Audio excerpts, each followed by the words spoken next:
Alright, this issue's number 2. Let's see what I pulled off the rack this week. So we got 2 new Street Fighter books this week, both from the Master series. Each of them have been cool little one-shots, kind of exploring the story and rivalries around Street Fighter 6. First is Guile. It's kind of a fun Jack Reacher style story. We get to see America's Airman pilot a jet and flash kick a baddie from the new and mysterious Vortex Company.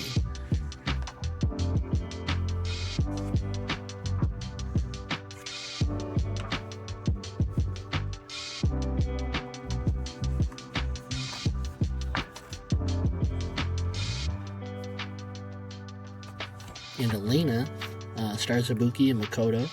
You kind of take a girl's trip to Kenya, catch up with Elena and her family there, and Vortex is here too, and kind of exploiting the family's riches to run a fraudulent fighting tournament. I think it's kind of fun how, like, the entire Street Fighter universe is just culturally centered around fighting, like, in Metro City in World Tour mode. That's fun.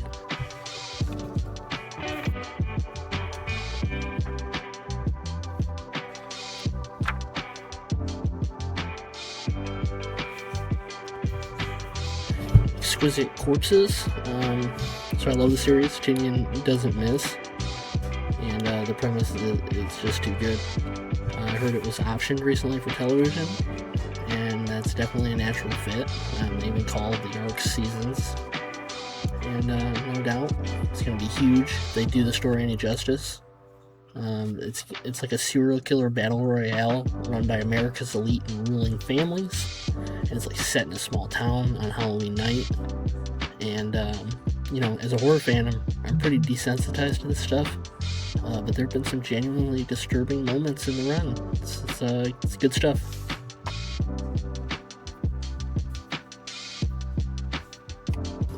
Ghost Pepper is Ludo Lullaby's solo book.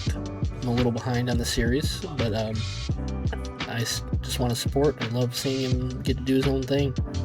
Been a big fan since his run on the World of Warcraft comic. Then he took the reins on Battle Chasers, that revival, the video game. It's been awesome. Both big deals for me. And Ghost Pepper feels like a 90s anime in the best ways.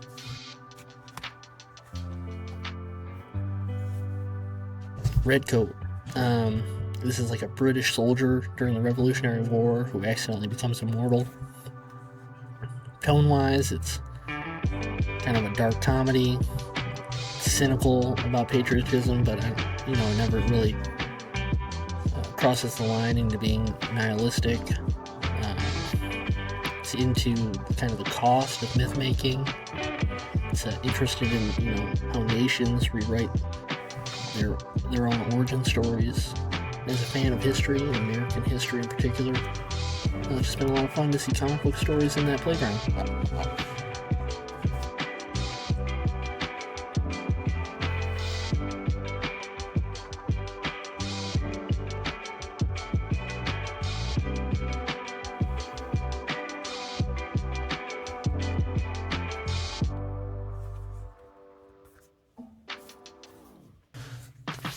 Hulk Smash Everything, issue 2. So I grabbed this because there's dinosaurs on the cover. And that's pretty much it. I think this is like the Hulk equivalent of X kills the Marvel Universe. It's a cool cover though, and I collect comics with dinosaurs on the cover. But I will probably never read this.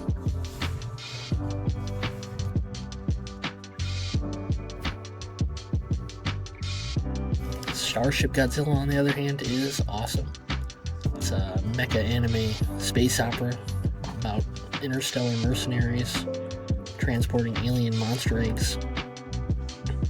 They get caught up in a galactic war where kaiju are used as weapons and kind of unravel this big conspiracy.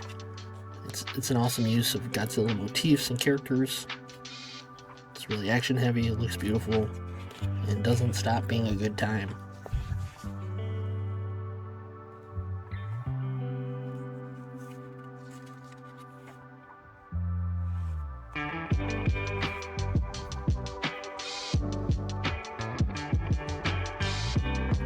Dark Souls, The Mother of Mourning, issue 2.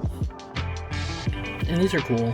It's fun to let people play in the Dark Souls universe and kind of see how those themes and aesthetics translate to comic books. Well, let's be honest, Dark Souls is one of the great works of our time, so this is set up to be a pale comparison, you know. It's not Miyazaki, but it's cool to have in the collection.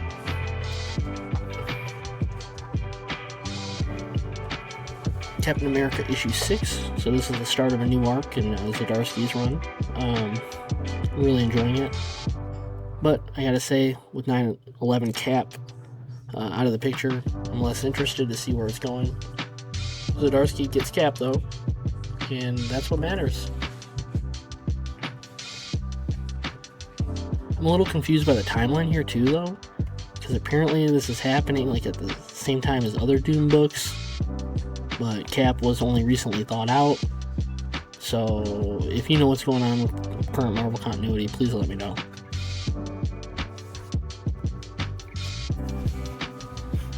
This is definitely not current Marvel continuity, but it is way better than it has any right to be. This is so much fun. You got Nazis and Xenomorphs, Captain Marvel and the Kree, and it's all set to the backdrop of World War II.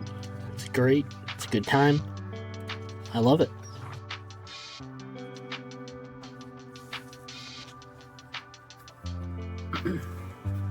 But this one is special.